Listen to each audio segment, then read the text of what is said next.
তো দেখো সকালবেলা ঘুম থেকে উঠে বসে আছি, তোমাদের দাদা ডিউটি চলে গেল, বিছানাটা কোনো রকম গুছিয়ে।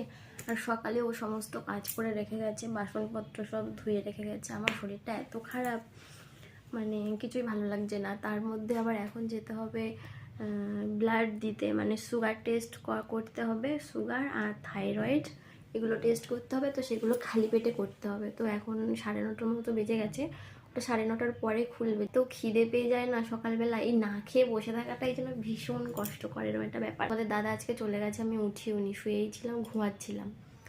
আর সত্যি কথা বলতে একটু টেনশনের মধ্যেও আছি, যেহেতু কি বলতো এখানে যে হেলথ সেন্টার না, ওখান থেকে আমার ব্লাড টেস্ট হয়েছিল, মানে সুগার টেস্ট হয়েছিল। তো ওখানকার যা রিপোর্ট দিয়েছে সেখানে মানে ওখান থেকে কিছু বলে দেয়নি যে আমার সুগার বেশি বা কম বা কিছু ঠিক আছে, এরকম কিছু বলে দেয়নি। তবে আমি যে প্রাইভেট ডাক্তার দেখাই, সেই ডাক্তার দেখে কালকে গেলাম, একটু প্রবলেম হচ্ছিল দেখে